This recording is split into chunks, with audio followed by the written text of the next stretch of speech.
everyone. So we're on take 100 because I had to retake this again because I couldn't figure out how to do the file on my computer. So hopefully this works. My name is Sarah, but I go by SJ. Most people won't know who you're talking about if you ask for Sarah. I use the pronoun she, her, and I am a behavioral science major here at UHCL. I'm studying sociology and psychology as my concentrations, and I'm also getting a minor in philosophy. I graduate in December, and after that I plan to take a year off to decide what grad school I want to go to and whether I would like to get my master's or my PhD. Really the determining factor for me is whether or not I want to do applied research or do academic research. So if I want to work in an organization or if I want to continue working or if I want to continue being in a university setting.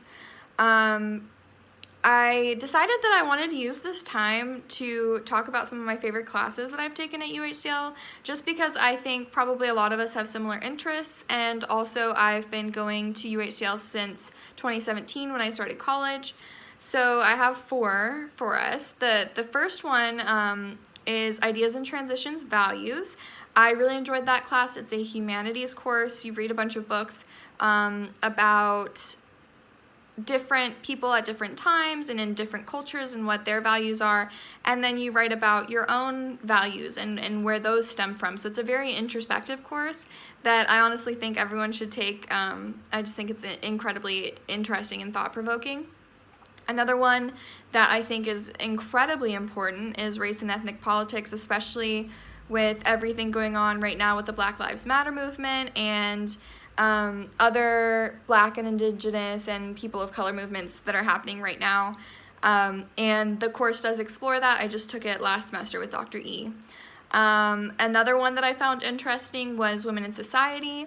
I learned a ton about reproductive history that I did not know, and about the struggles of women of color and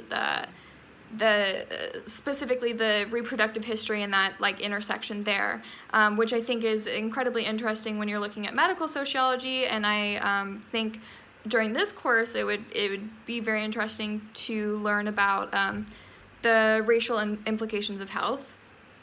And then the last one that I wanted to mention was social structure, class, power, and status.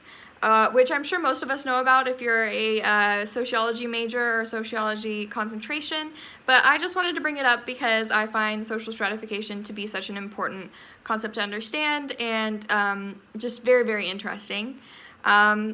Interesting will be the word that I use the most because I find sociology to be interesting, which is the reason I'm taking this course. I was diagnosed with multiple genetic conditions when I was 15, so I identify as a person with a disability, and I struggle with multiple chronic illnesses. So particularly the impacts of social behavior on health are going to be interesting for me to learn about, and I know we're going to address that. I'm also interested, as I said, in the racial intersections of health, and then also the impact of economic factors on health, and I know we'll probably explore those in this course. When it comes to outside of academics, I'm a very creative person. I enjoy writing. I work at the Writing Center. I also do a lot of performance. I really enjoy psychology, which is why it's the second concentration, although I tend to study it more now on my own from a personal growth perspective and trying to use psychological theory and method to improve myself. And I listen to a lot of podcasts and read books and articles about that. And then I just like spending time with my loved ones. You know, with the pandemic, it's a little bit different right now. I only see well, okay, I was going to say 2 people, but 3 people, 2 of my close friends and my girlfriend, as well as my dog, and the rest I keep up with digitally, which has been an okay transition because I'm originally from Oregon, so I'm used to having to keep up with people digitally, but it is difficult, and I hope that everyone is staying safe and healthy during these times right now, and I look forward to watching your videos.